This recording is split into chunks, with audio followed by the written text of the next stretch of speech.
1943년 여름에 소련 고위 지휘관들은 자신들의 기갑 부대가 거둔 활약을 축하하는 전보를 교환하고 있었습니다. 그들은 규율, 용기 그리고 기술적 우위에 대해 이야기했습니다. 하지만 바로 그 주들 동안 참호 속 일부 노련한 병사들은 다른 내용을 쓰고 있었습니다. 독일 전차들은 여전히 무적이었다는 것입니다. 어떤 이들은 확신에 찬 전진을 묘사하는 동안 다른 이들은 적의 힘에 대한 자신들의 좌절감을 고백했습니다. 한편 독일 지휘관들은 쿠르스크 전투라는 용어를 언급하는 것을 피했습니다. 많은 이들이 그 이름을 인정하지 않았습니다. 그들에게 그것은 벨고로드, 오뇰, 하리코프에서 벌어진 고립된 전투들이었습니다. 그 여름 내내 200만 명이 넘는 병사들이 6,000대의 장갑차와 2만 무니포를 소모한 지속적인 투쟁에 갇혔습니다. 화재 폭발 그리고 사상자 수는 쉬지 않고 증가하여 지도에서 마을을 지워버리고 50만 명의 사망자나 부상자를 남겼습니다. 하지만 그 대결의 규모나 그 폭력성조차도 단 하나의 버전을 확립하기에는 충분하지 않았습니다. 쿠르스크에서 실제로 무슨 일이 일어났을까요? 스탈링그라드에서 쿠르스크까지 제국은 마지막 공세를 모색하다 1943년 초 제3제국의 전망은 어두워졌습니다. 스탈링그라드에서 제6군 잔존 병력이 항복한 것은 독일 국민에게 파괴적인 영향을 미쳤는데 이는 선전부 장관 요제프 괴벨스 자신이 일기에 기록해 두었습니다. 이러한 충격은 내부 전선에만 국한되지 않았으며 병사들 또한 전쟁의 행방에 대해 두려워하기 시작했습니다. 소련의 징역은 막을 수 없는 듯한 인상을 주었습니다. 2월 8일에 소련군은 쿠르스크를 되찾았고 16일에 하리코프에서 철수하도록 강요했습니다. 이틀 후 괴벨스는 베를린 스포츠 궁전에서 유명한 연설을 하면서 총력전을 요구했습니다. 동부 전선에서 온 자주포 중위 루트비히 쇠는 한 편지에서 그 분위기를 진정한 심리적 시련으로 묘사했으며 심지어 항복할 때가 아닌지까지 시사했습니다. 스탈링그라드에서의 패배는 전쟁의 흐름을 바꾼 유일한 타격이 아니었습니다. 일본은 미드웨이, 과달카날, 뉴기니에서의 역전파의 이후 방어 태세로 전환했습니다. 한편 1월 21일에 연합국은 카사블랑카에서 독일에 대한 전략적 폭격을 강화하기로 합의했습니다. 이 공중전 단계는 3월 6일 밤 에센에 대한 대규모 공격으로 시작하여 7월 31일까지 이어졌으며 루르 지역에서만 15,000명이 넘는 사망자를 냈습니다. 4월에 미리는 다음 봄까지는 효과적으로 방역할 수 없을 것이라고 경고했고 괴벨스는 그동안 영국군이 제국의 광대한 지역을 잿더미로 만들 수 있다고 기록했습니다. 도르트문트는 5월 24일에 2,500톤 이상의 폭발물로 폭격을 받았는데 이 수치는 루프트바페가 그해 영국에 투하한 전체 양과 맞먹었습니다. 부퍼탈과 같이 루르 외곽의 도시들조차 황폐해져서 수천 명의 생명을 앗아간 불의 폭풍을 일으켰습니다. 5월에도 소식은 계속 악화되었습니다. 13일 아프리카 집단군이 항복하고 27만 명이 넘는 추축국 병사들이 포로로 잡혔습니다. 2달 전 데니츠 제독은 튀니지가 핵심 전략적 위치라고 주장했었습니다. 그곳의 상실은 이탈리아 침공을 불가피하게 만들었습니다. 같은 달 크릭스마린에는 검은 5월을 겪었습니다. 3월에는 잠수함들이 연합군 수송선에 큰 손실을 입혔지만 5월에는 적들의 전술적, 기술적 발전이 흐름을 바꿨습니다. 4월 2일에 괴벨스는 여전히 유보트의 역할을 축하했지만 월말에는 40대가 손실되었고 데니츠는 새로운 추적 장치가 그들의 공격 능력을 무력화했기 때문에 잠수함전에서 가장 큰 위기에 직면하고 있음을 인정했습니다. 이러한 위기의 시나리오에 직면하여 히틀러는 동부에서의 군사적 결단만이 상황을 뒤집을 수 있다고 생각했습니다. 6월 25일 오브잘츠베르크에서 괴벨스와의 회의에서 그는 방어 단계가 지속되는 동안 새로운 무기들이 공중과 해상에서의 분쟁의 흐름을 바꿀 것이라고 설명했습니다. 그는 결정적인 전선은 여전히 동부 전선임을 강조했습니다. 3월에 하리코프를 탈환한 독일의 방역은 소련군의 진역을 막았고 전쟁이 패배한 것이 아니라는 증거 역할을 했습니다. 그달 14일 만슈타인은 그의 아내에게 그 성공 덕분에 동부에서 또 다른 위기를 극복했다고 편지를 썼습니다. 그러한 자신감으로 히틀러는 모스크바와의 어떠한 종류의 정치적 합의도 거부했습니다.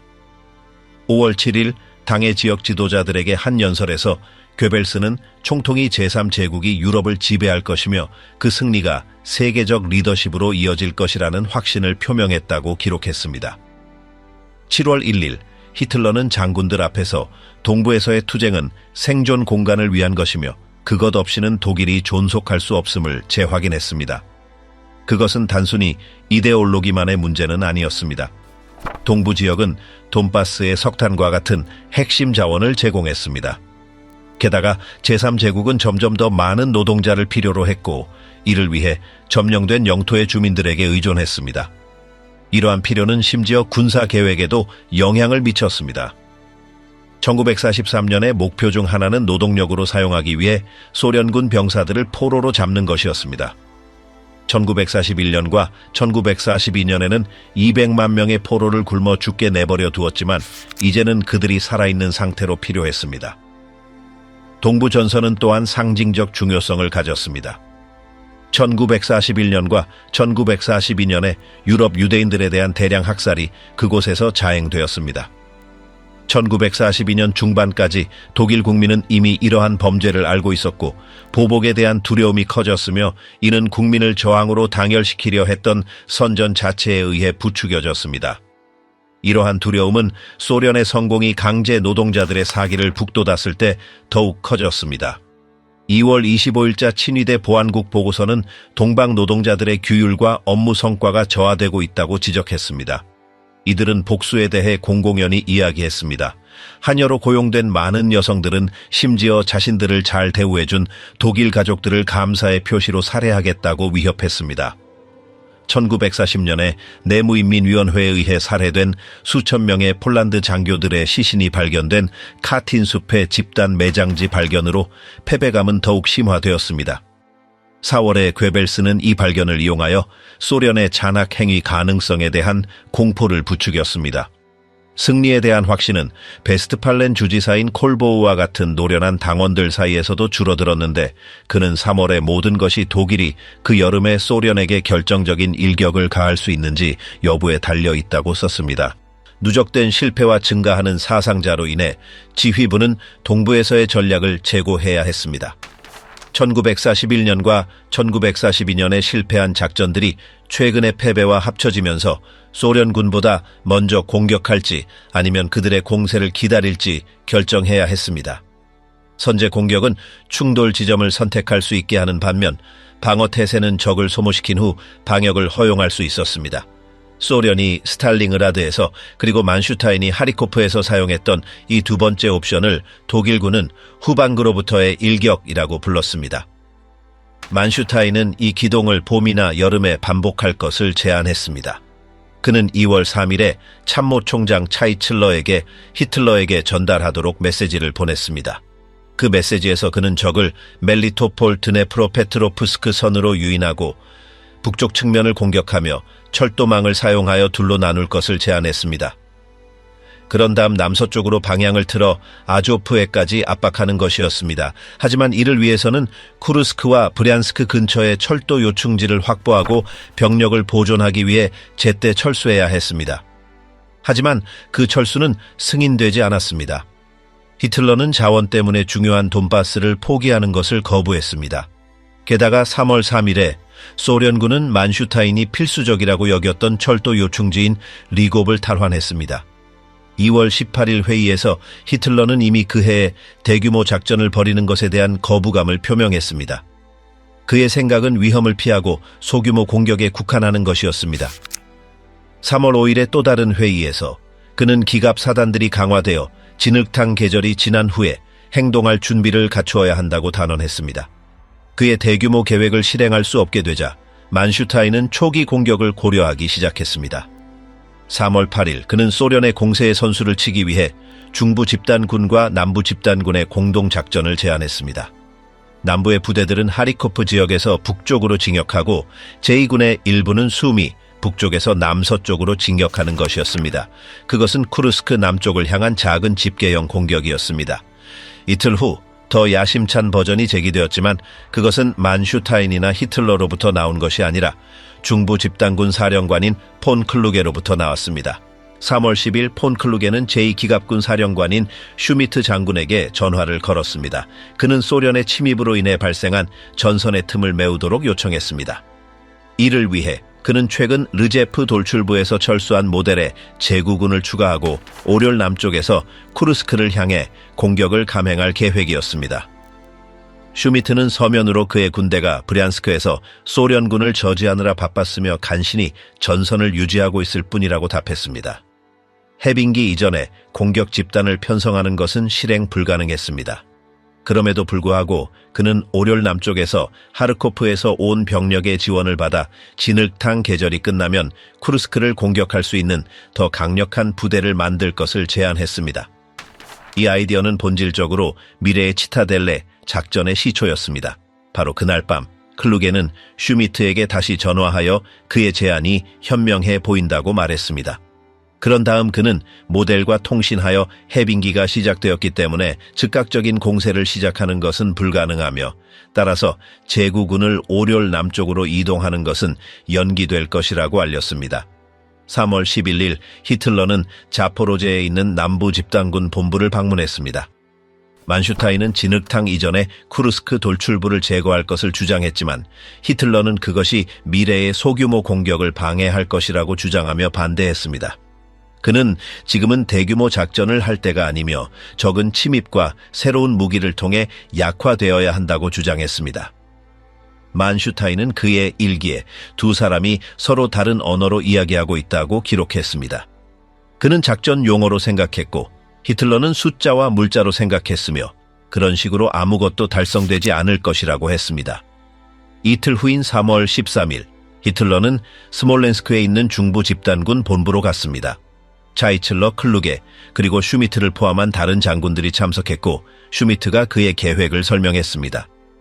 히틀러는 설득되었고 해빙기 이후에 공세를 시작할 목적으로 남부 집단군 북쪽 측면에 강력한 기갑군을 즉시 편성하도록 규정한 작전 명령 저호를 발표했습니다.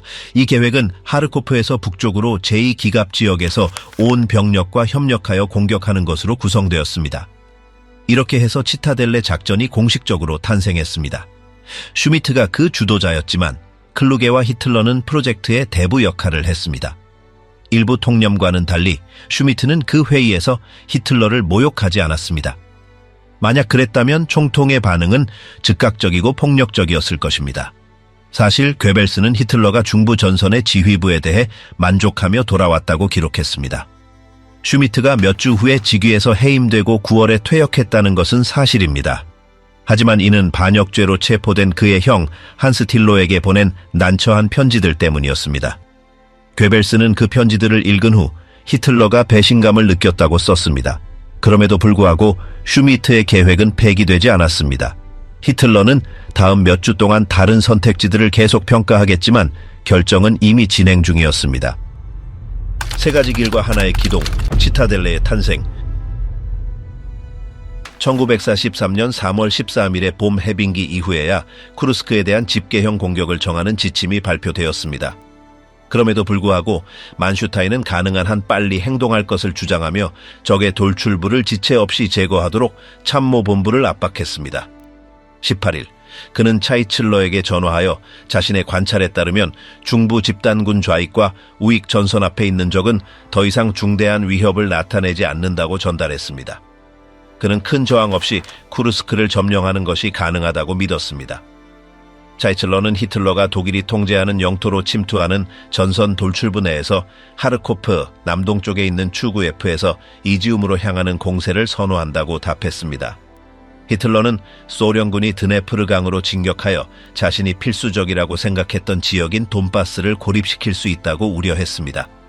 만슈타인은 그의 군대가 충분한 병력을 가지고 있지 않다고 확신했기 때문에 해빙기 이전에 추구예프와 이지움에서 공격하는 아이디어를 거부했습니다.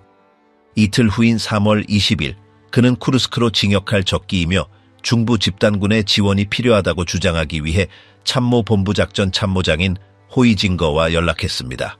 호이징거는 히틀러가 이지움을 향한 즉각적인 공세를 주장하고 있음을 상기시켰습니다. 만슈타인은 하르코프 근처 북쪽 측면의 취약성을 제거할 수 있기 때문에 자신의 우선순위는 쿠르스크임을 재차 강조했습니다. 다음 날 그는 쿠르스크를 공격하는 것이 나중에 이지움을 향한 기동을 막지 않을 것이라고 주장하며 차이칠러에게 자신의 제안을 반복했습니다. 차이칠러는 바로 그날 전고회의에서 히틀러에게 그 제안을 전달했지만 히틀러는 여전히 해빙기 이전에 징역할 수 있다면 쿠르스크가 아니라 이지움 방향이어야 한다고 반대했습니다. 그날 밤 차이칠러는 히틀러가 쿠르스크 주변의 준비를 포기하고 하르코프에서 남동쪽으로 향하는 공세에 집중하도록 명령했다고 만슈타인에게 알렸습니다. 만슈타인은 쉽게 양보하지 않았습니다. 그는 즉시 차이칠러에게 히틀러가 제안한 작전이 여러 이유로 해로울 것이라고 표현했습니다. 부대들이 너무 약화되었고 기갑사단들은 긴급한 휴식과 수리가 필요했으며 새로운 전선은 필요한 자원을 줄이는 것이 아니라 북쪽 측면의 노출을 증가시킬 것이라는 이유였습니다. 3월 22일 그는 다시 차이칠러에게 자신의 반대 의견을 제시했는데 이는 추구예프와 이지움을 향한 징역을 반대했던 그의 전차 지휘관들의 의견과 일치했습니다. 그럼에도 불구하고 바로 그날 히틀러는 이전 작전 명령에 추가 서명했는데 이 명령은 쿠르스크에 대한 어떠한 공격도 쿠피안스크 서쪽에 있는 소련군을 파괴하는 것을 목표로 도네츠강을 건너는 공세가 선행되어야 한다고 명령했습니다.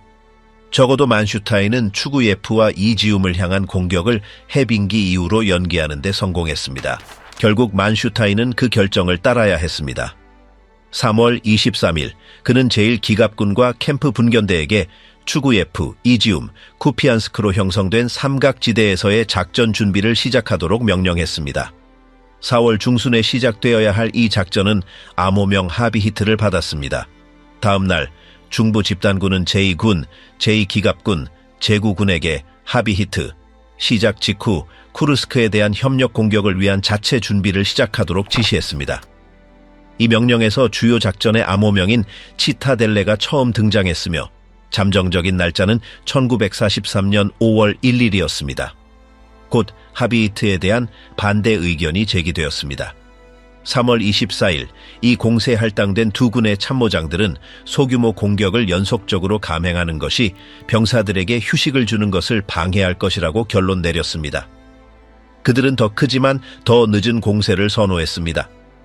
게다가 히틀러는 22일의 추가 명령에서 하비히트의 목표를 확대하여 부대들에게 더 많은 적 부대를 파괴하기 위해 더 광범위한 경로로 공격하고 볼찬스크에서 리시찬스크까지의 새로운 전선을 설정하도록 요구했습니다. 이 확대된 변형은 판터라고 명명되었습니다. 3월 25일 제1기갑군은 이 작전에 대한 초기 제안서를 제출했는데 이는 치타델레를 위해 이미 예약된 날짜인 5월 1일경에야 시작될 수 있다고 밝혔습니다.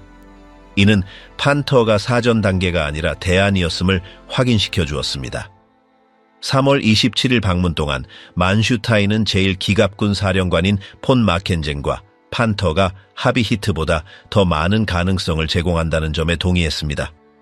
그날 밤 그는 차이칠러와 명확성을 모색했고 차이칠러는 히틀러가 판터에 기울고 있다고 알려주었습니다. 다음 날 캠프 분견대도 그 옵션을 선호한다고 표명했습니다. 하지만 전선의 상황이 변하기 시작했습니다. 3월 29일 만슈타인은 차이칠러에게 소련군이 쿠르스크 남쪽으로 증원군을 이동시키고 있으며 이는 중부 집단군과 협력하여 그 돌출부에 대해 더 시급하게 행동해야 함을 시사한다고 전달했습니다. 4월 2일 육군 최고사령부는 예방책으로 3가지 작전을 모두 준비하도록 명령했습니다. 만약 날씨 때문에 하비히트를 제때 시작할 수 없다면 판터로 진행하고 소련군의 배치가 변경될 경우 남부 집단군은 치타델레에 참여할 준비가 되어 있어야 한다는 것이었습니다. 대부분의 지휘관들은 히틀러가 제안한 다른 대안들보다 치타델레를 선호했습니다. 4월 4일 회의에서 뱅크는 슐츠 비트거에게 가장 적합한 선택은 여전히 쿠르스크라고 보고했습니다. 같은 날 만슈타인이 수술에서 회복하는 동안 일시적으로 남부 집단군을 책임지고 있던 모델은 제4기갑군을 방문했습니다. 그 사령관인 호트는 그에게 판터의 목표는 가용한 수단으로는 달성할 수 없다고 지적했는데 이는 섬멸되어야 할 소련군이 작전 지역에 없었기 때문입니다. 그 역시 쿠르스크에 대한 공세를 선호했습니다. 한편 하비히트는 폐기되었습니다. 4월 5일 최고사령부에 보낸 기상 보고서는 5월 이전에 도네츠강의 다리를 건설할 수 없음을 분명히 했습니다. 4월 8일 남부 집단군은 세 가지 작전 중 어느 것도 그달 이전에는 시작할 수 없으며 하비이트와 판터의 전제 조건은 더 이상 존재하지 않는다고 확인했습니다. 전자는 다른 것들보다 먼저 시작되어야 했지만 더 이상 실행 가능하지 않았고 후자는 그 목표를 달성하지 못할 것이었습니다. 그리하여 만슈타인과 그의 지휘관들은 치타델레가 유일하게 실행 가능한 선택이라고 주장했습니다. 그의 개인 일기에서 만슈타인은 1943년 3월을 요약하면서 해빙기 이전에 쿠르스크를 공격하려던 그의 의도가 중부 집단군이 즉시 협력할 수 없었기 때문에 폐기되었다고 지적했습니다. 기상 조건과 그의 군대 상태가 4월 말 이전에 공세를 허용하지 않았기 때문에 최고사령부는 양 집단군의 요청에 따라 돈바스에서 무언가를 시도하기 전에 쿠르스크 돌출부를 차단하고 그 예비군을 제거하는 것을 수락했습니다. 따라서 치타델레 뒤의 추진력은 히틀러로부터가 아니라 아래로부터 왔습니다. 4월 15일 히틀러는 기상이 허락하는 대로 그 해의 첫 공세는 치타델레가 될 것임을 확인하는 새로운 명령에 서명했습니다. 그는 이 작전을 승인했지만 상황이 허락한다면 나중에 판터를 감행하는 것을 배제하지 않았습니다. 지휘관들은 이 결정에 안도감을 표했습니다. 나흘 후 캠프는 소련의 반격을 막기 위해 도네츠 전선을 강화하는 것이 여전히 중요하다고 인정하면서도 성공에 대한 자신감을 표현했습니다. 그러나 히틀러는 오륜 남쪽에 제구군을 배치하는 것에 대해 계속 의문을 품고 있었습니다. 4월 99일 그는 제구군을 보로즈바로 신속하게 이동시켜 서쪽에서 정면 공격을 감행하는 것이 가능할지 물었습니다. 수송 담당 장교는 기술적으로 가능하다고 확인했습니다. 다음 날 부세는 히틀러가 제2군 지역에서 공격을 시작할 것을 제안한 회의에 참석했습니다. 호이징거와 크랩스도 참석했습니다. 모두 너무 오래 걸리고 지형이 불리하며 작전이 적을 포위하지 못할 것이라고 주장하며 그 아이디어를 거부했습니다. 차이틀러도 동의하며 그를 설득하는 데 성공했는데 제2군 사령부조차 반대했기 때문입니다. 히틀러를 제외하고는 아무도 그 대안을 지지하지 않았습니다. 이 지점은 결정적인데 회고록과 연구에서 군 지휘관들이 이 옵션을 원했고 히틀러가 반대했다고 종종 주장되었지만 실제로는 그 반대였기 때문입니다. 실제로 이미 치타델레가 한창 진행 중이던 7월 11일에 히틀러는 그 정면 공격을 다시 제안했습니다. 제구군의 교착 상태에 직면하여 그는 그들의 예비군을 전선해서 새로운 시도를 위해 보낼 것을 제안했습니다. 만슈타인은 돌출부는 동쪽에서 제거되어야 한다고 주장하며 그 아이디어를 거부했습니다. 1943년 봄과 여름 동안 히틀러는 때때로 그의 장군들의 말을 들을 의향이 있음을 보였습니다. 그는 해빙기 이후 첫 공세로 치타델레를 감행하는 것을 승인했을 뿐만 아니라 자신의 의심에도 불구하고 군 집단들이 제안한 공격 계획을 수용했습니다.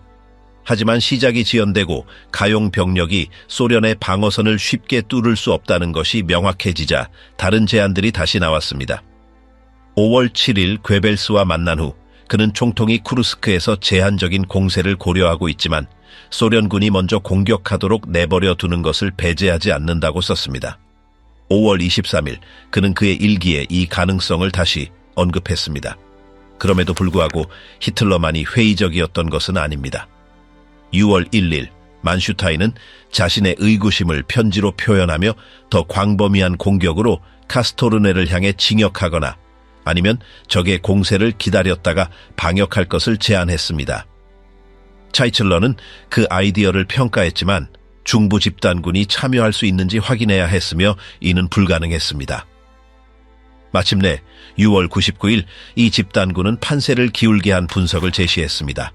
그들은 소련의 공격이 불가피하다고 보았으므로 치타델레로 선수를 치는 것이 최선이라고 판단했습니다. 다음 날 양군 집단은 총통이 작전을 감행하기로 결정했음을 통보받았습니다. 6월 25일 1943년 7월 5일로 확정된 날짜가 정해졌습니다. 유령작전, 히틀러가 11번 연기한 계획. 1943년 5월 1일로 처음 지정되었으나 곧 지속 불가능하게 되었습니다. 이미 4월 12일에 중부 집단군 사령부는 가장 빨리 가능한 개시일은 5월 10일이라고 결론 내렸습니다. 그들은 날씨의 변화가 장갑차의 정비에 해를 끼칠 수 있으며 그때까지 무기나 예비군이 준비되지 않을 것이라고 경고하며 5월 15일까지 연기할 것을 제안했습니다. 그러나 육군 최고사령부는 이 요청을 거부하고 원래 날짜를 고수하도록 명령했습니다. 4월 14일 크랩스 장군은 제구군의 엘버펠트에게 공격이 예정대로 시작되어야 한다고 전달했습니다. 엘버펠트는 훈련과 보강을 생략하더라도 5월 5일 이전에는 시작하는 것이 실행 불가능하다고 반박했습니다. 같은 날 캠프 장군은 하르코프에서 남부 지역 역시 5월 10일 이전에는 치타델레를 시작할 수 없다고 주장했습니다. 이러한 경고에도 불구하고 히틀러는 4월 15일자 작전 지침 제6회에서 5월 3일을 최소 날짜로 유지하며 단 이틀의 연기만 허용했습니다. 지휘관들은 4월 20일 회의에서 다시 주장했습니다. 크랩스와 부세는 차이슬러에게 준비가 제때 완료되지 않을 것이라고 설명했습니다. 차이슬러는 요청을 올리겠다고 약속했지만 히틀러는 다시 거부했습니다. 그날 밤 크랩스는 모델에게 더 이상의 증언도 없을 것이고 날짜도 변경되지 않을 것이라고 알렸습니다. 모델은 폭발했고 그러한 조건에서는 지휘를 수락하지 않을 것이라고 말하며 최고 사령부에 보낼 메시지를 작성했습니다. 비록 즉시 목표를 달성하지는 못했지만 4월 23일 차이슬러가 그에게 전화하여 135대의 전차와 포를 보낼 것임을 알렸습니다. 모델은 자신감을 회복했지만 남쪽에서는 반대 의견이 계속되었습니다. 4월 24일 남부 집단군은 병력 부족을 이유로 5월 5일까지 연기를 요청했습니다. 이번에는 히틀러가 동의하고 공세를 공식적으로 연기했습니다. 이때까지 전술적 이유와 날씨가 주된 요인이었지만 그 후 더 광범위한 전략적 차원이 등장했습니다. 히틀러는 아프리카에서의 임박한 패배 후 연합군이 이탈리아나 발칸 반도를 공격할 것을 두려워했습니다. 따라서 그는 동부에서 공세를 가능한 한 빨리 시작하여 병력을 해방시킬 빠른 승리를 얻기를 원했습니다. 모델이 그러한 계획들을 중단시켰습니다. 4월 27일 모델은 훈장을 받은 후 히틀러에게 소련의 방어선이 예상보다 훨씬 깊고 돌파하는데 적어도 6일이 걸릴 것이라고 설명했습니다. 이는 쿠르스크 포위망을 위태롭게 했고 빠른 승리를 불가능하게 만들었습니다. 게다가 작전이 끝나기 전에 연합군의 상륙 위험도 있었습니다. 이에 히틀러는 6월 12일까지 연기하기로 결정했습니다. 그의 말에 따르면 그때까지 새로운 장갑차들이 도착할 것이고 동부 전선에 영향을 미치지 않으면서 남유럽의 방어선을 강화할 수 있을 것이라고 했습니다. 차이슬러는 이 새로운 지연에 반대했습니다. 그는 5월 4일 미넨 회의에서 클루게와 만슈타인에게 자문하도록 히틀러를 설득했습니다. 두 사람 모두 6월까지 연기하는 것을 반대했지만 클루게는 며칠 기다리는 것은 수용했습니다. 히틀러는 진정한 비관론자는 모델이 아니라 자신이라고 대답했습니다. 구데리아는 히틀러를 지지하며 모든 장갑차를 하나의 공격 축에 집중할 것을 제안했지만 이 제안은 받아들여지지 않았습니다. 5월 5일 히틀러는 작전이 6월 12일에 시작될 것이라고 발표했습니다. 모델만이 그 지연에 만족했습니다. 크랩스는 5월 4일에 연기가 예상된다고 그에게 전달했고 이는 그가 그의 군대를 더 잘 훈련시킬 수 있게 해줄 것이었습니다. 반대로 캠프는 5월 7일에 차이슬러에게 전화하여 모든 것이 이미 준비되었고 군대는 의욕적이며 어떤 연기라도 적에게 이익을 줄 것이라고 표현했습니다. 그는 붉은 군대가 공세로 선수를 칠 것을 두려워했습니다. 차이슬러는 동의했지만 히틀러를 설득하지 못했다고 말했습니다. 그러나 히틀러가 명령했더라도 작전은 5월에 실행될 수 없었을 것입니다. 제구군 지역에는 5월 중순부터 거의 매일 비가 내려 도로가 통행 불가능하게 만들었습니다. 6월에 들어서야 상황이 대규모 이동을 허용했습니다. 한편 중부 집단군은 이 기회를 이용하여 빨치산에 대한 작전을 수행했습니다. 가장 중요한 작전인 지그너바로는 브리안스크 남쪽에서 수행되었으며 원래 치타델레 작전에 배정된 사단들을 사용했습니다. 이러한 행동들은 후반기에서의 게릴라 위협의 심각성과 가용 자원의 부족을 반영하며 이러한 유형의 임무에 기갑 부대를 동원해야 할 정도였습니다. 5월 27일 제7보병사단은 빨치산이 운용하는 T-34 전차까지 포획하는 데 성공했습니다. 6월 8일 보고서는 총 3,152명의 적 사살과 대량의 무기 압수를 기록했습니다. 그럼에도 불구하고 수치는 달랐습니다. 그 전날 제2기갑사단 최고사령부는 1,584명의 사망자와 1,568명의 포로가 발생했다고 보고했습니다. 모든 포로들은 당시 시행 중이던 소위 비적에 대한 명령에 따라 처형되었습니다. 프라이슈츠라고 불리는 또 다른 유사한 작전이 5월 21일에서 28일 사이에 수행되었으며 제6보병사단이 참여했습니다. 두 작전 모두 참여 부대들이 재집결할 시간이 필요했고 상당한 사상자를 겪었기 때문에 새로운 지연을 초래했습니다. 5월 33일 아프리카에서 추축국이 항복하면서 상황은 더욱 복잡해졌습니다. 5월 99일 히틀러는 이탈리아가 항복하면 이탈리아를 통제하기 위해 세 개의 친위대 사단을 파견할 것이라고 선언했는데 이들은 정확히 치타델레의 선봉으로 할당된 바로 그 부대들이었습니다. 다음 날 그는 이탈리아의 충성심에 대해 새로운 의구심을 표현했습니다. 5월 23일 독일 군사 보고서는 이탈리아군이 준비가 제대로 되어 있지 않고 장비가 미흡하며 연합군의 공격에 저항할 능력이 없다고 판정했습니다.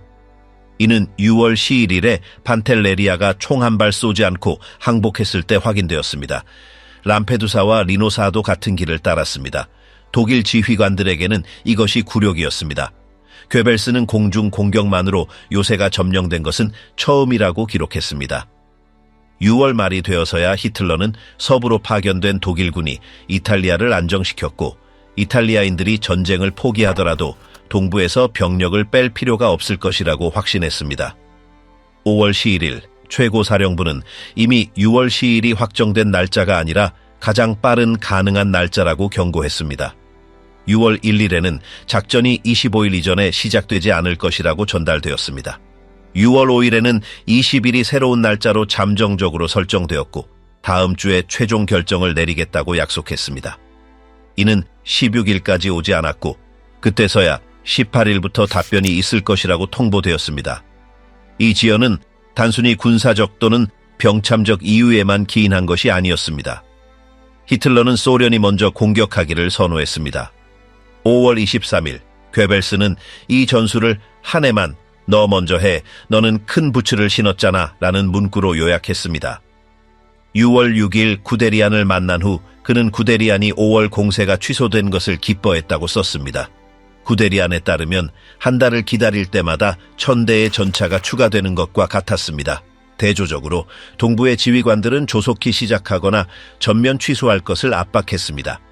6월 15일 만슈타인은 차이틀러에게 치타델레가 늦어질수록 작전 성공의 가능성은 낮아질 것이라고 경고했습니다. 사흘 후 남부 집단군은 적이 하르코프 전선을 강화했으며 소련의 공세가 있을 가능성이 높다고 보고했습니다. 같은 날 작전참모본부는 전략적 명확성이 더 생길 때까지 치타델레를 연기하고 예비군을 집중할 것을 제안하는 보고서를 히틀러에게 작성했습니다. 그러나 히틀러는 더 이상 기다리지 않기로 결정했습니다. 6월 18일 그는 시작 명령을 내렸습니다. 24일 그는 행동으로만 튀니지에서의 재앙의 기억을 지울 수 있다고 표현했습니다. 다음 날 그는 최종 날짜를 정했습니다. 6월 27일 중부 및 남부 집단군은 게시일이 담긴 암호화된 메시지를 받았습니다. 제4기갑군의 전쟁 일지는 이를 치타델레를 위한 에른 테페스트 블루멘두프트 칼-9로 기록했는데 이는 작전이 1943년 7월 5일에 시작될 것임을 의미합니다. 돌아갈 수 없는 길, 쿠르스크 지옥 전날. 모델의 지휘 아래 제9군은 쿠르스크 북쪽 오렬에서 공격할 예정이었으며 6개의 기갑 사단과 하나의 강화 사단을 포함하여 17개 사단을 투입했습니다. 남쪽 벨고로드 지역에서는 제4기갑군과 캠프 분견대가 작전을 수행할 예정이었습니다. 이 분견대는 세세 보병 사단과 세세 기갑 사단, 총 6개 사단을 공세에 투입했으며 시작 후 증원군을 받았습니다. 그들의 임무는 제4기갑군의 측면을 보호하는 것이었습니다. 그 군을 지휘하는 호트는 남쪽에서의 공격에 대한 주요 책임을 맡았습니다. 소련 방어선을 돌파하고 모델과 연결하는 것이었습니다. 그의 부대에는 무장 친위대의 가장 강력한 기갑 척탄병 사단들, 즉 그로스도이칠란트, 라이프슈탄다르테, 다스라이히, 토텐코프가 포함되었습니다. 보병 부족은 만슈타인에게 끊임없는 걱정거리였으며 그는 차이틀러와 히틀러에게 증원군을 요청했지만 성공하지 못했습니다. 한편 돌출부 서쪽에 위치한 독일 제2군은 약점으로 인해 주 공격에서 제외되었고 방어 임무로 제한되었습니다. 참가자들을 강화하기 위해 다른 전선의 부대들이 비워졌고 오렬과 같은 핵심 지역에서 독일의 방어가 약화되었습니다. 심지어 제2기갑군도 거의 모든 장갑차를 모델에게 이양했습니다. 4월 1일 캠프 분견대는 친위대 사단들이 선봉 역할을 할 공세의 첫 초안을 제출했습니다. 목표는 돌출부에 있는 소련군을 포위하고 섬멸하며 전선을 330km 단축하는 것이었습니다. 또한 벨고로드와 쿠르스크와 같은 병참 중심지를 점령하여 향후 소련의 공격 기지로서의 돌출부를 제거하는 것을 목표로 했습니다. 4월 3일 남부 집단군은 코로차, 스코로드노에 팀까지의 징역 한계를 설정했습니다. 엿새 이내에 방어선을 돌파하고 오보얀에 도달하며 쿠르스크까지 계속 징역하여 모델의 군대와 협력하여 포위망을 닫아야 했습니다. 4월 8일 제9군은 자체 계획을 제출했는데 이는 쿠르스크 동쪽으로 징역하고 도시를 점령하며 남쪽에서 오는 공격과 연결하는 임무를 맡은 제47 기갑군단의 작전에 중점을 두었습니다. 우선순위는 철도 및 병참 통제의 핵심 지점인 쿠르스크 동쪽에 위치한 고지를 점령하는 것이었습니다. 성공은 소련군이 그들의 예비군을 동원하는 것을 막기 위해 신속하게 행동하는 것에 달려 있었습니다. 4월 25일 부세 장군은 소련군이 그들의 부대를 재편성하는 것을 막기 위해서는 신속함이 필수적임을 서면으로 재확인했습니다. 28일 그는 제24 기갑 군단과 같은 기갑 증원군을 데려올 것을 차이틀러에게 주장했지만 히틀러는 방역 가능성에 대비하여 그들을 돈바스에 예비로 유지하기로 결정했습니다. 6월 말 제4 기갑군은 계획에 대해 의구심을 표명했습니다. 6월 21일 그들은 초기 돌파 후 쿠르스크로 계속 징역하기 전에 소련의 증원군을 저지하기 위해 동쪽으로 방향을 틀 것을 제안했습니다. 남부 집단군은 이 수정을 거부하고 6월 28일 캠프 분견대가 측면을 보호하고 호트가 주요 목표에 집중하는 원래 버전을 공식화했습니다. 지연에도 불구하고 부대들은 계속해서 분열되어 있었습니다. 예를 들어 제12 기갑사단은 하나의 중대와 하나의 대전차 부대만을 초기 공세에 제공했고 나머지는 모델의 직접적인 통제하에 있지 않고 예비대로 남았습니다. 제4 기갑군은 집중적인 훈련을 실시했습니다. 모델은 위장, 대형, 병참 훈련을 포함한 제4 기갑 사단의 기동을 직접 감독했습니다. 제106 사단의 제240 연대와 친위대 기갑 척탄병 부대와 같은 정예부대도 맨손 전투와 신속한 돌격을 포함한 훈련을 받았습니다. 그러나 많은 부대들이 빨치산과의 전투 및 방어 건설과 같은 부차적인 임무로 인해 여전히 준비가 미흡했습니다. 지휘관들은 소련의 반격이 돈바스와 오렬에 집중될 것으로 예상하고 두 구역 모두를 요새화하도록 명령했습니다. 5월에 제9군은 이미 오렬에 대한 임박한 공격 가능성을 경고했으며 이로 인해 모델은 그의 지휘 에너지와 히틀러와의 친밀성 때문에 제2기갑군을 포함한 그 지역의 모든 병력의 책임자로 지정되었습니다. 남부 집단군은 빨치산 활동의 영향을 덜 받았지만 방어 진지를 구축해야 했습니다. 5월 10일 제4기갑군은 저12 군단과 제167 사단에게 깊은 요새를 파도록 명령했습니다. 두 기갑 군단 사이의 유일한 보병부대인 후자는 양쪽으로 나뉘어 참호 건설 작업을 동시에 수행해야 했으며 이는 공격을 위한 그들의 준비에 심각한 영향을 미쳤습니다. 여기에 장비 부족이 더해졌습니다. 이론적으로 각 기갑 사단은 2개 대대로 구성된 하나의 연대와 약 200대의 전차를 보유해야 했습니다. 실제로는 거의 어느 사단도 그 수치에 도달하지 못했습니다. 11개 기갑 사단 중 8개와 4개 기갑 척탄병 사단 중 2개만이 하나의 대대를 보유했습니다. 2개 대대를 보유한 유일한 사단은 제7기갑사단, 제11기갑사단, 제19기갑사단과 그로스도이칠란트 사단 및 토텐코프 사단이었습니다. 그럼에도 불구하고 그들의 병력은 표준에 미치지 못했습니다. 제19기갑사단은 겨우 87대의 전차만 보유했고 제11기갑사단은 114대를, 그리고 제7기갑사단은 효율성이라는 명성에도 불구하고 112대만을 보유했는데 그중 많은 수가 구식이었습니다. 공격의 시작, 포니리에서 멈춘 제국군. 독일의 공격 개시 직전에는 군사적 균형이 불균형했습니다. 제3제국에 맞서 소련군은 더 잘 갖추고 더 많은 부대를 축적했습니다. 무기면에서도 이 점은 독일군에게 유리하지 않았습니다. 그들의 장갑차는 기술적으로는 우월했지만 붉은 군대의 전차와 자주포수는 상대방의 3배에 달했습니다. 총 5,000대 이상의 전차를 쿠르스크 지역에 배치했으며 그중 절반 이상이 남쪽에 집중되었습니다. 항공에서도 차이는 비슷했습니다. 독일군은 소련 공군이 가진 항공기의 절반 정도만을 보유하고 있었습니다. 7월 4일 공세 공식 개시 전에 제48기갑 군단은 돌출부 남쪽에서 제한적인 작전을 수행했습니다. 목표는 깊이 진격하는 것이 아니라 전선 앞에 있는 장애물을 제거하는 것이었습니다. 이러한 행동들은 장갑차의 통과를 용이하게 하고 적의 관측소를 무력화하며 지뢰밭을 제거하는 것을 목표로 했습니다. 실제로 이러한 기동은 일부 핵심 고지를 확보하고 작은 마을을 장악할 수 있게 했습니다. 그러나 독일군은 지속적인 소련군의 포격에 직면했습니다. 사상자는 최소화되었지만 확보한 땅은 미미했습니다.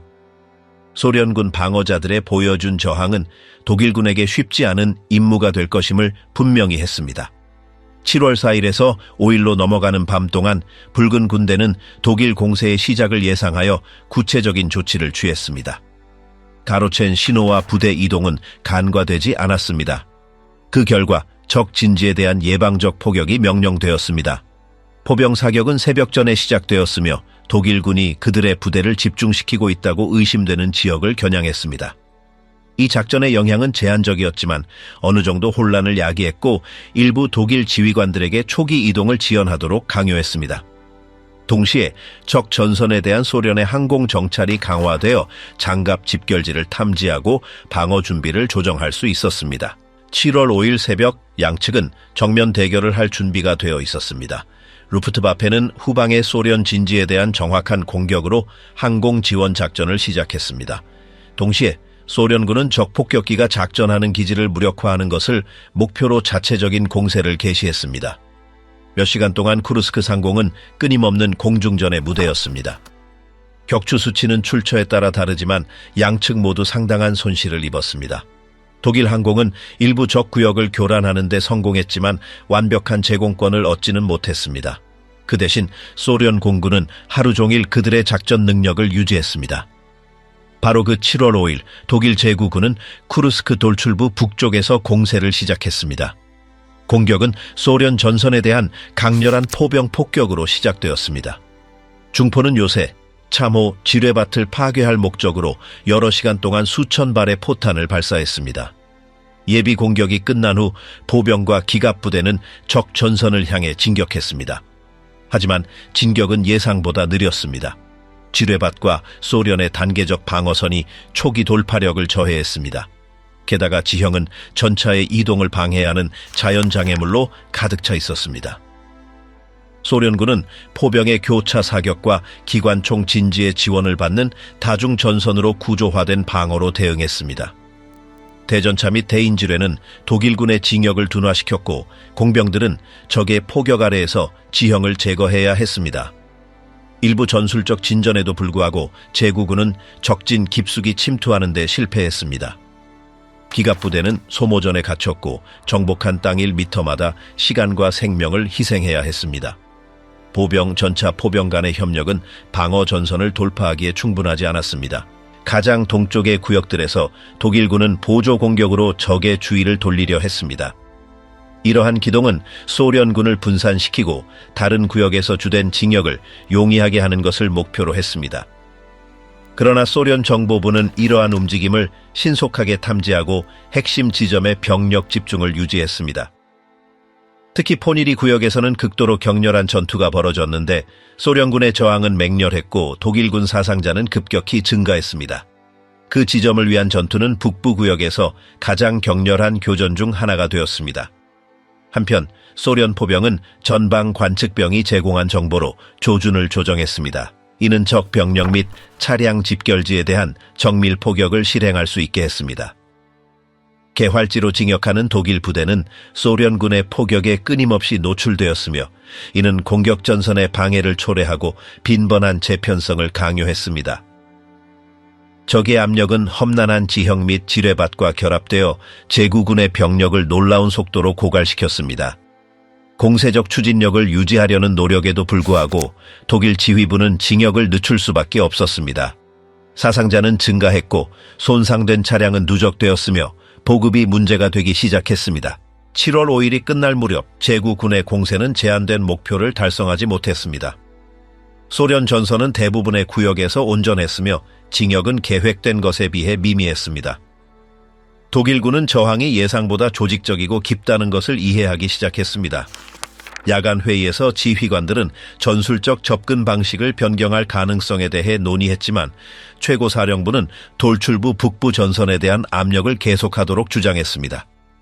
남쪽에서의 보고는 그곳에서도 중요한 진전이 이루어지지 않았음을 나타냈고 이는 전반적인 교착 상태의 느낌을 강화했습니다. 다음 날의 전술적 전망은 북쪽에서 거의 정적인 상황을 보여주었습니다. 7월 6일 새벽에 새로운 공격에도 불구하고 소련 진지는 효율적으로 저항했습니다. 중앙전선의 군대는 핵심 고지의 통제권을 유지하고 있었으며 어떤 돌패도 대응할 준비가 된 예비군을 보존하고 있었습니다. 대조적으로 독일군은 점점 더 분산되고 약화되었으며 그들의 가장 앞선 부대는 주력 부대의 나머지와 고립되었습니다. 이러한 맥락에서 치타델레 작전은 초기 추진력을 잃기 시작했습니다. 북쪽에서 소련 방어선을 신속하게 우회하려던 계획은 실현되지 않았습니다. 모든 침투 시도는 자원과 시간을 소모하는 비용이 많이 드는 교전으로 끝났습니다. 상황은 신속한 결정을 요구했지만 선택의 여지는 제한적이었습니다. 적은 초기 공격을 저지하는 데 성공했고 다음 날에는 자체 공세를 개시할 준비를 했습니다. 프로호로프카, 치타델레 작전의 최후 충돌. 제4기갑군의 진역이 남쪽에서 계속되는 동안 캠프 집단군은 벨고로드의 동쪽 지역에서 공세를 시작했습니다. 다른 독일 부대와 달리 그들의 군대는 적절한 도로가 없고 험준한 지형이 이동을 방해하는 더 복잡한 지형에 배치되었습니다. 크로스도이칠란트 사단의 기갑 연대를 포함한 제3기갑 군단의 기갑 부대는 북쪽 방향으로 공격을 시작했으며 처음에는 경미했지만 진역함에 따라 더 강렬해진 저항에 직면했습니다. 프로호로프카 지역에 접근하면서 독일군은 프셀강 동쪽에 배치된 소련군의 방어선과 마주쳤습니다. 포병에 의해 손상되거나 이전에 파괴된 교량 때문에 독일군은 대체 통로를 건설해야 했습니다. 한편 소련 공병 부대는 작업을 방해하고 도하를 지연시키려 했습니다. 이러한 역동성은 독일군의 파편화된 배치를 초래하여 서쪽에서 작전하는 호트의 기갑 사단과의 협력을 어렵게 만들었습니다. 크로스도이칠란트 기갑 척탄병 사단은 초기 며칠 동안 수 킬로미터를 진격하는 데 성공했지만 적의 진지는 매 시간마다 강화되었습니다. 캠프 집단군과의 협력은 제한적이었고 항공 지원은 항상 제때 도착하지 않았습니다. 소련의 수적 우위가 점점 더 두드러지기 시작했습니다. 견고한 전선을 공고히 하려는 노력에도 불구하고 독일군은 벨고로드와 프로호로프카에서 시작된 징역축 사이의 효과적인 연결을 확립하지 못했습니다. 두 집단의 방향 차이는 포위망 형성을 어렵게 만들었습니다. 7월 11일 소련군은 기갑부대로 방역을 개시했는데 이는 협력이 미흡했음에도 불구하고 일시적으로 독일군의 추진력을 저해하는 데 성공했습니다. 이러한 상황에서 근위저 전차군이 완전히 배치되었는데 이 군은 경전차와 중전차를 모두 포함하는 부대와 지원 여단으로 구성되었습니다. 소련의 목표는 명확했습니다. 적이 프셀강 동쪽 기슭의 진지를 공고히 하기 전에 적의 진격 속도를 깨뜨리는 것이었습니다. 밤 동안 양측은 각자의 전선을 강화했습니다. 소련 보병은 프로호로프카 주변에 참호를 팠고 중포는 독일군 접근 축을 엄호하기 위해 재배치되었습니다. 한편 캠프 집단군은 제2친위대 기갑 군단으로 공격을 준비했습니다. 그들의 부대 중에는 신형 판터 전차로 무장한 라이프슈탄다르테 사단이 두드러졌는데 이 전차의 신뢰성은 여전히 의문이었습니다. 이 차량들 중 여러 대가 전투에 참여하기 전에도 기계적 결함을 보였습니다. 7월 12일 새벽 시야를 감소시키는 안개와 먼지로 인해 기상 조건은 불리했습니다. 그럼에도 불구하고 라이프슈탄다르테 사단은 프로호로프카 방향으로 진격을 시작했습니다. 철도선, 도랑, 웅덩이로 끊어진 개활지는 은폐가 거의 없었습니다. 독일 전차들은 적에게 표적을 용이하게 제공하지 않기 위해 집중을 피하며 분산된 대형으로 이동했습니다. 그러나 시야 부족은 협력에도 해를 끼쳤습니다. 기갑 부대 간의 충돌은 혼란스러운 방식으로 발생했습니다. 라이프슈탄다르테의 차량과 보병은 전차의 속도를 따라잡으려 했고 소련군은 T-34 전차의 파도를 독일군 대형에 직접 던졌습니다. 거리는 급격히 단축되었고 많은 교전은 500m 미만에서 해결되었습니다. 움직임으로 인해 솟아오른 먼지는 목표 식별을 복잡하게 만들었습니다. 아침이 진행됨에 따라 상황은 더욱 혼란스러워졌습니다. 지휘 계통은 희미해졌고 보고는 모순되었으며 부대들은 좁은 공간에서 뒤섞였습니다. 독일군은 상당한 수의 소련 전차를 파괴하는 데 성공했지만 자체 손실도 증가했습니다. 여러 판터 전차는 발포하기도 전에 내부 결함으로 인해 전투 불능 상태가 되었습니다. 동시에 소련군은 적의 징역을 늦추기 위해서라면 전 부대를 희생했습니다. 지형은 연기가 나는 기둥, 불타는 장갑차, 그리고 전선에 대한 명확한 개념 없이 싸우는 병력으로 가득 찬 강철의 묘지로 변했습니다. 소련 포병은 후방에서 계속 발사했으며 혼란 속에서 자신들의 부대까지 마쳤습니다. 라이프슈탄다르테의 지휘관은 무질서를 인식하고 병력을 재집결시키려 했지만 적의 끊임없는 압력이 효과적인 재편성을 방해했습니다. 초기 기대에도 불구하고 프로호로프카에서의 전투는 어느 쪽에도 결정적인 승리를 가져다주지 못했습니다. 독일군은 소련의 방어를 돌파할 만큼 충분히 진격하지 못했고 소련군은 적을 그 구역에서 몰아내는데 성공하지 못했습니다. 그 결과는 피 흘리는 교착 상태였으며 양측 모두 약화되었고 주도권을 되찾을 즉각적인 능력이 없었습니다. 이 새로운 상황에 대응하여 히틀러는 남부 집단군 지휘관들을 소집했습니다. 회의 동안 작전을 취소하고 예비군을 지중해로 이동하자는 제안이 제시되었습니다. 일부 장교들은 동부 전선에 대한 압력을 유지할 것을 제안했지만 결정은 이미 내려진 상태였습니다. 전략적 우선순위가 바뀌었고 치타델레는 더 이상 주요 목표가 아니었습니다. 7월 14일 철수 명령이 하달되기 시작했습니다. 제4기갑군의 부대들은 진격을 멈추고 방어 진지를 공고히 하라는 지시를 받았습니다.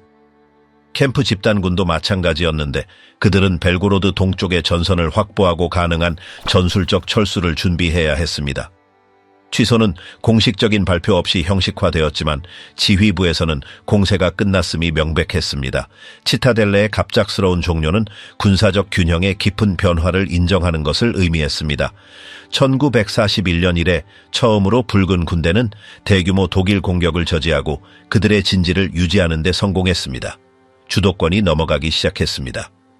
독일군은 여전히 작전 능력을 보존하고 있었지만 전략적 공세를 감행할 그들의 여유는 위험할 정도로 줄어들기 시작했습니다.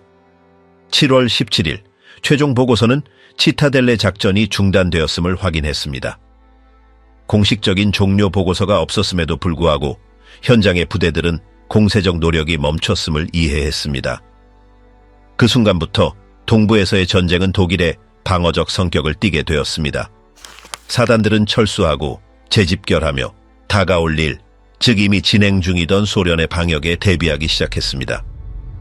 쿠투조프 오료를 돌파한 소련의 공세. 1943년 4월 소련 최고사령부는 독일군의 징역이 저지될 경우에 대비하여 1년의 대규모 방역을 이미 계획하고 있었습니다. 쿠르스크 돌출부 북부 지역에서 서부전선, 브리안스크 전선, 중앙전선은 오뇰 돌출부에 대한 공세를 개시하라는 명령을 받았습니다. 이 계획은 독일식의 포위 기동이 아니라 여러 지점에서 집중 공격을 통해 적군을 분할하고 개별적으로 격파하는 것이었습니다. 마르키안 포포프 대장 휘하의 브리안스크 전선이 노보실에서 오뇰로 직접 향하는 주 공격을 이끌게 되었습니다. 이 부대는 47만 명의 병력, 1,525대의 전차 및 자주포, 그리고 1,200문의 포와 박격포를 보유했습니다. 북쪽에서는 바실리 소콜롭스키 대장 휘하의 서부 전선이 25만 명에 가까운 병력, 약 1,740대의 장갑차, 5,800문의 포를 이끌고 돌출부 북쪽에서 진격해야 했습니다. 루돌프 슈미트가 떠난 후 에리히 클레스너 장군의 임시 지휘 하에 있던 독일 제2기갑군 부대는 겨우 12만 명의 병력, 940문의 포, 그리고 예비군과 아직 이동 중인 부대를 포함하여 약 550대의 장갑차만을 보유하고 있었습니다. 방역을 예상했음에도 불구하고 독일 지휘부는 소련군 배치의 규모에 대한 정확한 정보가 부족했습니다. 6월 말 폰 클루게는 이미 오뇰에서 적의 공세가 발생할 경우 모델이 지휘를 통일하기 위해 제2기갑군의 통제권도 인수할 것이라고 예상했습니다. 7월 11일 브리안스크 전선과 서부 전선의 병력은 독일의 전진 진지를 점령하기 위해 제한적인 공격을 수행했습니다. 독일 측에서는 이를 견제 공격으로 해석했지만 더 큰 공세의 전주곡으로도 보았습니다. 소련 지휘부에게 쿠투조프 작전은 3시간의 포병 준비 후 7월 12일에 시작되었습니다. 노보실에서 제3군과 제63군의 병력은 저16사단과 제262사단이 위치한 독일 제35군단의 진지를 향해 진격했습니다. 주요 추진력은 제63군이 4개 사단, 하나의 돌파 포병 집단, 5개 기갑 연대와 제15공군의 약 1,000대의 항공기의 지원을 받아 이끌었습니다.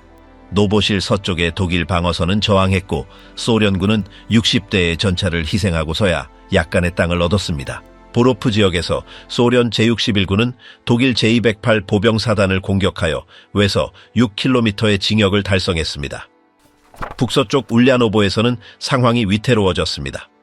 그곳에서 제11 근위군은 6개 사단, 중포, 전개 기갑부대로 독일 제211사단과 제293 사단 사이의 전선을 돌파했습니다. 바그라미아는 그 틈을 확대하기 위해 오후에 185대의 전차를 가진 저 전차 군단을 투입하여 12km까지 침투하는 데 성공했습니다. 이 지역의 하늘은 제1공군의 1320대의 항공기로 지배되었는데 루프트바페는 다른 전선에 집중하고 있었기 때문입니다. 그 위협에 직면하여 중부 집단군은 그때까지 예비되었던 저 기갑사단을 울랴노보에서 소련군을 저지하기 위해 파견했습니다. 클레스너는 시일 밤에 방역을 명령했지만 실패했고 이는 책임에 대한 분쟁을 촉발했습니다. 독일 기갑사단에게 33일은 러시아 전역 전체에서 가장 어두운 날이었습니다. 새벽에 그들의 주력 부대는 떠오르는 태양에 눈이 멀어 적의 집중 지점에서 불과 몇 미터 떨어진 것을 알아차리지 못하고 소련 진지를 향해 진격했습니다. 소련군의 포화가 정면에서 근거리로 그들을 기습했고 4호 전차의 취약성을 드러냈습니다. 몇 분 만에 대대의 45대의 장갑차가 파괴되었는데 이는 전체 작전에서 단일 독일 기갑 부대가 입은 최악의 타격이었습니다. 대학살 이후 소련군은 자체 공격을 감행하여 제14 기갑 척탄병 연대를 전멸시켰습니다. 그날 저 기갑사단은 126명의 사망자와 355명의 실종자를 포함하여 855명의 사상자를 냈습니다.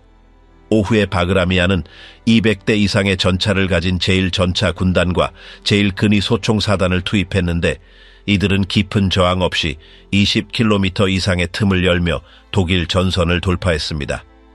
그럼에도 불구하고 소련 최고사령부는 호티네츠로 밀어붙여 집게형 포위망을 닫는 것을 이용하지 않았습니다. 대신 군대는 보로프에 있는 독일군 부대를 섬멸하기 위해 남동쪽으로 방향을 틀었습니다. 13일 오전 독일군은 소련의 공격이 견제 공격이 아니라 명확한 목표를 가진 공세임을 이해했습니다. 같은 날 모델은 공식적으로 제2기갑군의 지휘권을 인수하며 더 이상 이전 전선을 회복하는 것이 아니라 적의 침입을 저지하고 전략적인 곳에서 방역을 감행하기 위해 재편성하는 것이라고 보고했습니다. 13일에서 14일로 넘어가는 밤 동안 제2, 제12, 제18, 제20 기갑사단과 돌격대대를 포함한 기갑사단들이 제구군에서 이동되기 시작했습니다. 비록 이 병력들이 오륜 동쪽에서의 진격을 저지했지만 소련의 계획은 변함없이 유지되었습니다. 울야노보 축을 우선하는 대신 노보실 전선을 강화하는 것이었습니다. 제11 근위군이 제기하는 위협을 인지한 히틀러는 제1공수사단 전체를 그 지역으로 파견하도록 명령했습니다. 가용 예비군이 없던 모델은 병력을 재집결하기 위해 7월 15일에 북쪽 전선을 단축하기 시작했습니다. 같은 날 로코소프스키의 중앙전선은 오륜 남쪽에서 공세를 개시했습니다. 치타델레에 대한 방어에서 심각한 손실을 입었음에도 불구하고 그의 부대는 67만 5,300명의 병력, 12,000문이포, 거의 1,500대의 전차, 그리고 700대 이상의 항공기를 정렬했습니다. 만약 이 병력이 제65군이나 제70군 지역의 약한 독일 전선을 향해 돌진했다면 포위 기동이 달성되었을 것입니다. 대신 정면 공격은 퇴플로에 집중되었는데 그곳에서 그들은 독일 기갑 군단과 접에고 전차 대대의 티거 전차에 직면했습니다. 무전과 탈영병을 통해 경고를 받은 독일군은 적에게 큰 손실을 입혔습니다. 그러나 가장 강력한 공격은 포니리에서 기록되었습니다. 그곳에서 소련군은 2개 기갑 군단을 사용하여 보병 부대를 지원했습니다. 제10 기갑 척탄병 사단, 제8 16 사단, 그리고 제292 사단의 일부가 공격에 저항했습니다. 보고에 따르면 15일에는 전례 없는 전차전이 전개되었습니다. 비록 소련군이 일부 지점에서 전선을 돌파하는 데 성공했지만 저녁이 되자 독일군은 거의 모든 틈을 막았고 100대 이상의 전차를 파괴했습니다. 그럼에도 불구하고 그들의 자체 사상자도 심각했으며 소련의 압력은 끊임없이 증가했습니다. 더 많은 병력을 해방시키기로 결심한 모델은 제구군에게 7월 5일의 초기 진지까지 철수하도록 명령했습니다. 철수는 18일까지 3단계로 수행되었습니다. 다음 날에는 오륜 돌출부 전체에 걸쳐 새로운 유연한 철수 전술이 적용되었습니다. 히틀러는 그의 습관과는 달리 반대하지 않았습니다. 사실 그는 다른 전선을 강화하기 위해 가능한 한 빨리 그 지역을 비우고 싶어 했습니다. 7월 26일 회의에서 그는 원수의 더 신중한 제안을 무시하고 폰 클루게에게 오륜을 지체 없이 포기할 것을 요구했습니다. 철수는 소련군 배치의 분산에 의해 도움을 받았습니다. 18일 200대의 차량을 가진 제25 전차군단이 울야노보로 파견되었지만 그들의 주공격은 틈을 이용하기 위해 남쪽으로 향하지 않고 보로프를 향했습니다. 하나의 부대만이 브리안스크 오리올 철로에 도달하여 부분적으로 파괴했지만 지원 없이 철수해야 했습니다. 그 전선은 다음 날 독일군에 의해 수리되었습니다. 19일 스타프카는 730대의 장갑차를 가진 제3근위 전차군을 독일 제35 군단에 맞서 투입했습니다. 비록 제36, 제2, 제8 사단에 큰 손실을 입혔지만 진격은 12km 후 멈췄습니다. 다음 날 제2 기계화 군단이 배치되었고 이어서 제91 기갑 여단이 배치되었지만 전선을 돌파하는 데 실패했습니다. 모델은 저항과 다음 철수에 대한 준비를 결합하여 단계적인 철수를 명령했습니다. 26일 제4 전차군과 제2근위 기병 군단으로 강화된 제11 근위군은 남쪽으로 공격을 재개했지만 포위는 더 이상 가능하지 않았습니다. 독일군은 부분적으로 그로스도이칠란트 사단의 도착 덕분에 호티네츠의 틈을 막았습니다. 소련군의 손실은 매우 컸습니다. 예를 들어 제11 전차 군단은 불과 이틀 만에 244대의 장갑차 중 199대를 손실했습니다. 루미안체프, 하리코프 함락과 독일 이니셔티브의 종말. 1943년 8월 초 소련 최고사령부는 폴코보데츠 루미안체프라는 이름의 다음 대규모 공세를 개시했습니다. 목표는 벨고로드를 해방하고 하리코프를 탈환하는 것이었습니다.